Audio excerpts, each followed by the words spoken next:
On the phone line is a Baseball Hall of Famer, MLB Network analyst. He does great work with Joe Buck in the booth with Verducci on Fox. He is John Smoltz. How are you, John? Doing good. You got a whale of a show. Thank you, John. But it's even more of a whale when you join it. I appreciate it. Thanks for calling in. No problem. What do you think Anderson Varejao would do? Do you think he should take that ring? What do you think? Did he spend more than half the season there? He was, yes, he did. He went there at the trade deadline, right, Law? He went there in February. He spent more than half the season with the Cavs. Then he was traded to the Trailblazers, and then he was released, cleared waivers, and signed with the Warriors. Yeah, I know in baseball, you know, how we do our shares meeting and determining factor is the trade is out of the hands of a player. He has no ability to obviously change that or do anything about it, and so you can't really penalize the player for being traded. Now, being released, that's something different, but being traded, I don't know what the pieces were that even contributed to them allowing them to get some pieces that helped them win a championship. So indirectly, that's how we would view that in a baseball world of 162 games. But let's just, for instance, let's just say in 1997, a member of the Braves who joined you in mid-96 was walking around with a championship ring from the Yankees because he was with the Yankees for more than half the season. Would you have an issue with that in 97 in Atlanta? Not particularly because, again, just nothing that can go. You know, there's guys that spend less than 2 months or even a month with the team, but they are such a big contributor, they end up getting a ring, you know, and I think there's plenty of guys who have had multiple rings that didn't start with those teams and ended with them. I think there's a couple guys that got 4 in that way. So it's always an interesting dynamic when you get to that point of figuring all that out.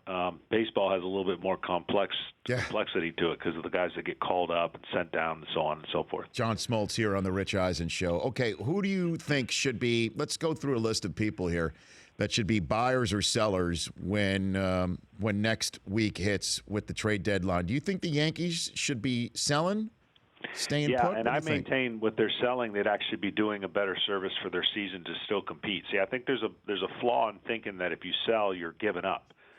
I really believe the Yankees have such three weapons that they could forego one of them and add to their team and make their team better. And I know a lot of people look at it and say, what do you mean? I said, well, 3's nice, 4's better. I mean, the Royals had 4. But I think the formula and the inability for them to pitch deeper in the game just gives them a lesser chance, believe it or not, to get to the postseason, in my opinion, because you have to use those 3 guys almost every game. And that's just not something that you could look forward to in the second half, that's going to be a viable option. I mean, they got to blow some teams out, which they haven't. They've had the third least amount of leads after the 6th inning than anybody in baseball. But their record, and it's so tempting and tantalizing to know those 3 guys are waiting there.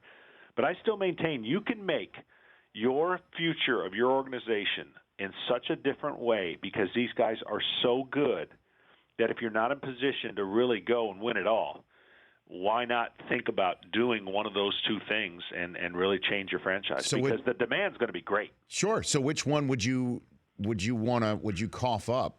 Which one? You know, the interesting thing is it probably wouldn't demand the most just because he becomes a free agent after the year and Chapman, but you could definitely let Chapman, unless you're just totally going to sign him in the offseason, you could actually trade him and still sign him if the other team that trades him doesn't do that because he becomes a free agent.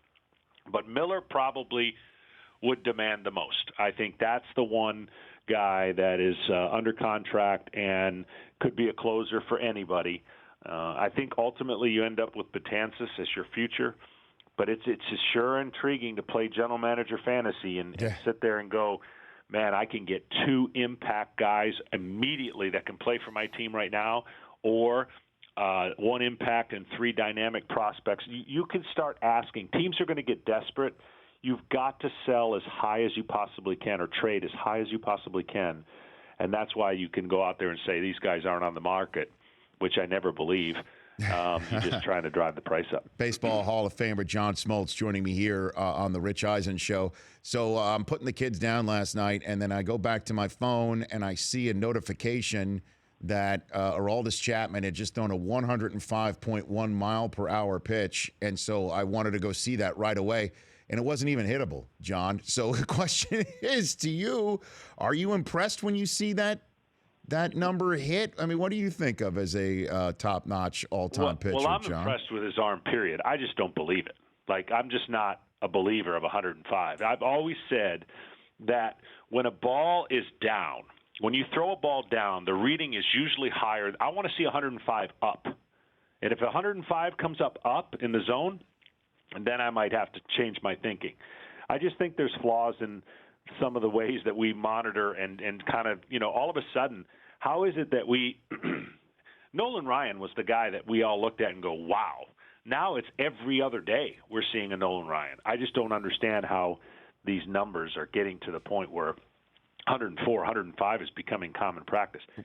So if I see it up, I'll be doubly impressed because down usually is the pitch that I call it misregisters a higher speed. Misregister. I like it. But none of this, John, has to do with that you and your colleagues were never asked to do a promo that chicks dig the fastball, right? Is that born out of this in some way, shape, or form? You know what? Subconsciously, you may have hit on something. No, I think we're so training these guys in such a different way that, my gosh, 100 miles an hour is 100 miles an hour. I don't care. You start messing around that. But to me, Chapman is much, much more effective when he is freer and easier than when he's forcing 103 and 104. So as we're sitting here a week from the trade deadline, is it still Cubs versus who in the World Series? Or do you think that the Cubs can be got when it's all said and done? No, right now I think the Cubs can be got just because there's weaknesses on every team. Now, whether or not they are part of that package, which I think they will be, when they make that move, whatever it is that gives them the decided edge, then you start getting a little bit of a separator. You start getting teams. But I love what Washington's doing. Of course, San Francisco has been doing it with things that they're not healthy. So you gotta love when they get healthy, and certainly the Cubs with all the hype and everything that they went through. I got to see that. I got to see that staff get a little bit better. I know it's been a great run, and then they had a little hiccup here. But there's a lot to be said for what gets you through a regular season, but then you need some dynamics that get you 11 wins, and that's in the postseason. So still some work to be done, but they have the best advantage because of the resources they have to give up. Yeah, I mean, it just seems that everybody who comes up from AAA Iowa is a multiple threat, a masher of some form or some way, shape, or form. But you think Chapman would be the lights-out last edition piece for them? Yeah, Chapman or Miller. In the National League, I mean, certainly Texas is in that same. They need it. Texas is in a little bit of trouble right now. I know they've got a nice lead. They got a lead, but their injuries and their staff and their pitching staff has certainly shown some weaknesses that they need to find a way. They also have some pretty dynamic young studs that they could throw out there. So I always look in baseball. Players try to do their jobs to put the organization's in the best position to make that decisive move. Now, listen, we never forego the organizational minor leagues in our run, but we never made huge moves. The Freddie McGriff will always come up as be one of the best ones. Mm-hmm. But teams right now have an opportunity, and I call them the desperate ones. The Chicago Cubs have to, and if you think about their fan base, get to a World Series and somehow do whatever it takes because of the length it's taken them to get there and obviously win one. And I think on the other side, Cleveland's in kind of the same boat, right? They've got this long drought. They ended it with their basketball team, and now their baseball team is riding an incredible momentum. So if they can do something to do the exact same thing, that would be huge for those two cities. I've got Don Mattingly on in the third hour. How much of a threat you think the Miami Marlins can be, John? That's an incredible job that he's done. I think everybody was looking at like, what happened? How did he go from there to Miami?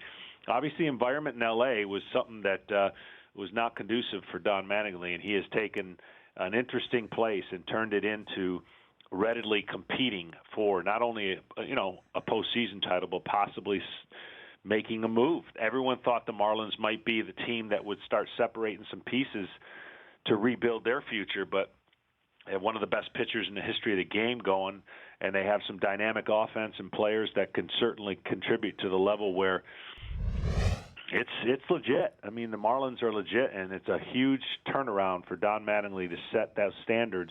Remember when everybody was talking about just the rule change and some of the things he was expecting players to do? Well, it's all worked.